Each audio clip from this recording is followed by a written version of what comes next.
Ellie really embodies why Sinai is here. We're so proud of all that Ellie has accomplished. He has grown to be an amazing member of our school community.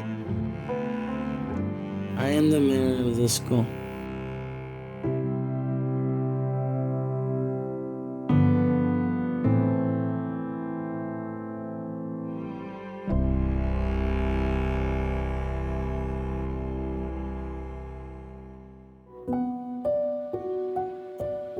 Ali was a happy kid, always happy.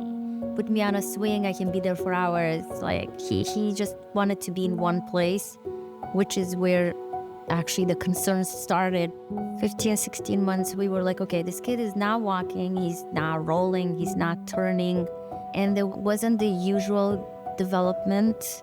We went to the pediatrician and they said to us, maybe, you want to go to a neurologist. He suggests genetic testing. I think he was like almost 2.5 by the time we got all the results and everything. They told us that he has a genetic disorder, unbalanced translocation. They're talking about this medical term that you've never heard of before. And then we were like, okay, what does this mean? How is this gonna impact Ellie's life? What do we need to do? And the answer was, we don't know. All the doctors could tell us was, we'll wait and see how he develops, get him all the possible services you can to try to bring him along, and we'll see where he lands, like essentially is what it was. So as the years went on, reality set in. We need to get him into the right program, the right school to help him as much as he possibly can. So we put him in public school. Public school's like, hey, we have everything to help cater for your child. They said all the right things. We put him into public school and... It was a disaster. It was painful, it was stressful. The more the time passes, the more you learn that they actually can't cater to your kid. I hired a reading specialist, which was extremely hard because I would have to take him in the morning to a reading specialist before the public school, and then go take him to public school and again go to work late. And then after a few sessions with reading specialist, Ellie started blending letters. But then after a couple months, the classroom teacher reached out to us and said, you have to stop doing the one-on-one reading. I teach in classroom completely differently than when the reading teacher teaches him. In essence, it really wasn't working because it wasn't a cohesive plan. Instead of helping him, it felt that they're confusing him more, they're making it worse for him. We have to look for a different solution. We looked at everything, Jewish schools, private schools, state schools also. I think it's pretty much close to 20. A lot of them, like they said, sorry, Ellie, just not a fit for what we can, we wouldn't be of help to you. So we went to see Sinai. Many of the children that come to Sinai have very complicated profiles, like Ellie. And finding the right school for them is not easy, and it's oftentimes painful experience. Ellie's parents were doing all that they can to put the pieces in place, but all of the experts that they went to weren't coordinated. It wasn't in sync. One of the benefits of being part of the Sinai family is that all of those experts, all of those therapies are being offered in a highly collaborative and coordinated way where all the pieces of the puzzle are talking to each other.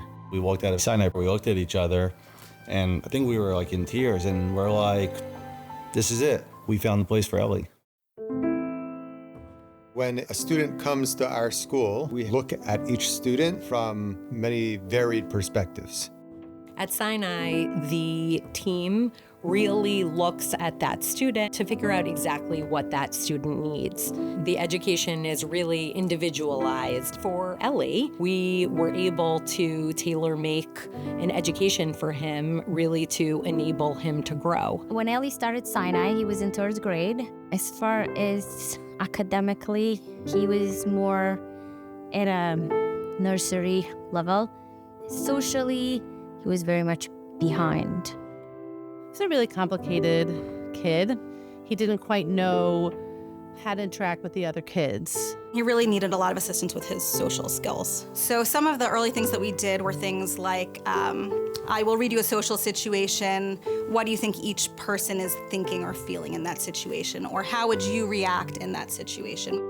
One of Ellie's biggest communication challenges was his difficulty with being a conversational partner, being able to listen, really listen to somebody and have a conversation where what you say is related to what the person just before you said.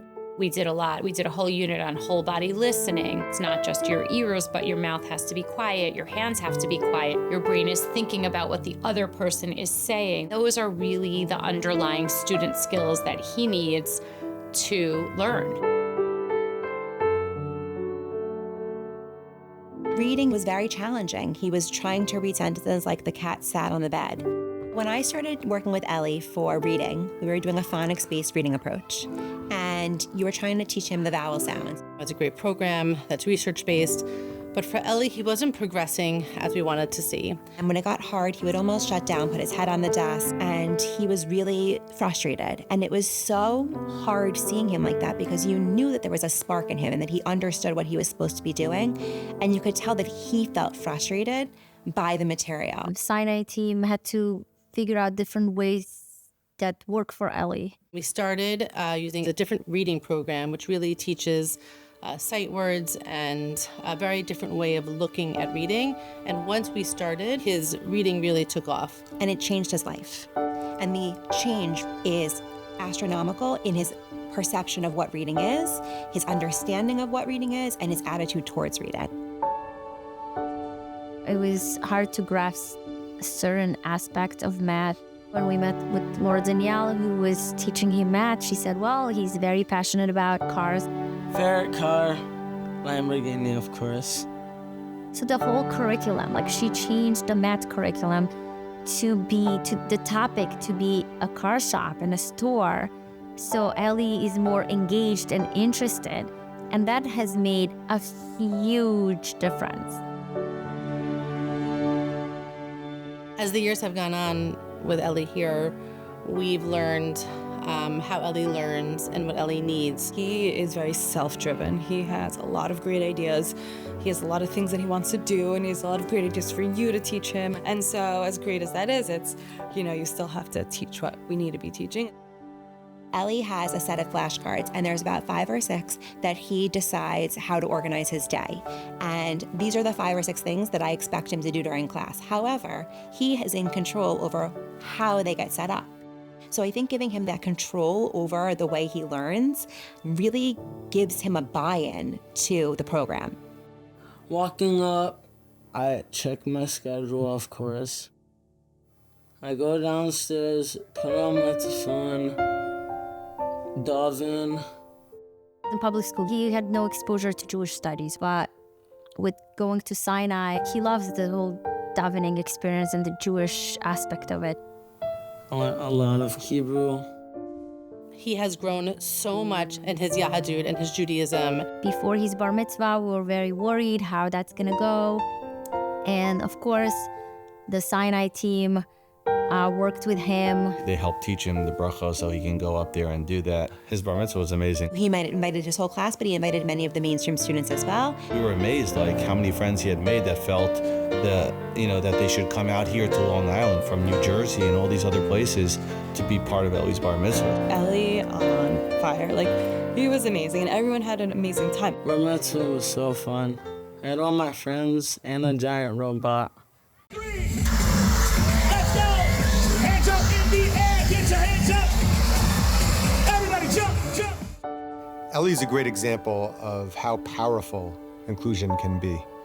Many see our inclusive model as a benefit to our students, that they could be included in a larger school community, and that is true, but really the flip side is true as well, where our school communities really benefit all from what our students like Ellie have to offer. He's high-fiving everybody, walking along, arm in arm with kids. He adds a great spirit to the school. He is the mayor of SAR.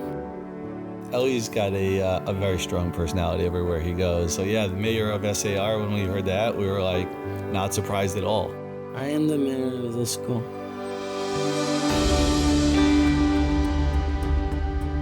It's really beautiful to see the growth since he first started at Sinai and now when he is graduating from 8th grade.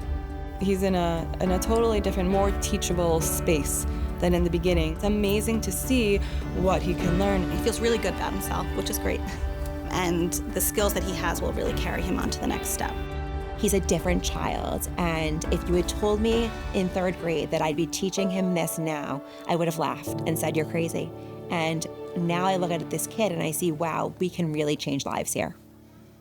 He needed everything that Sinai gave him, and without that, there's no way he'd be where he is right now. No way. Ellie really embodies why Sinai is here. We really look at the individual child and create a world for them within the Jewish world. And we did that here, right? Starting when he came to us and now when he's graduating. We continued to individualize, to pivot.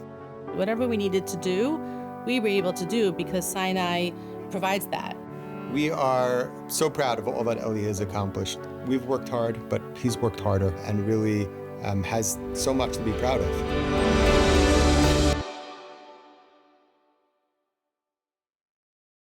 With a real partnership between school and parents, you can make anything happen. And I have like the best teachers, and I can't believe that my chapter is almost over.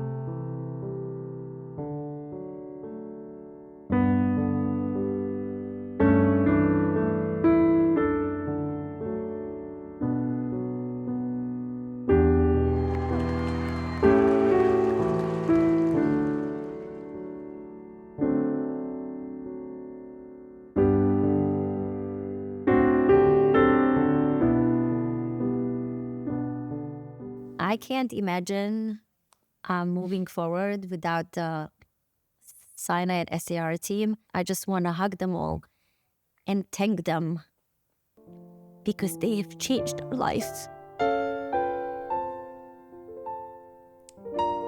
What they did for Ellie and for all of us in this household is tremendous.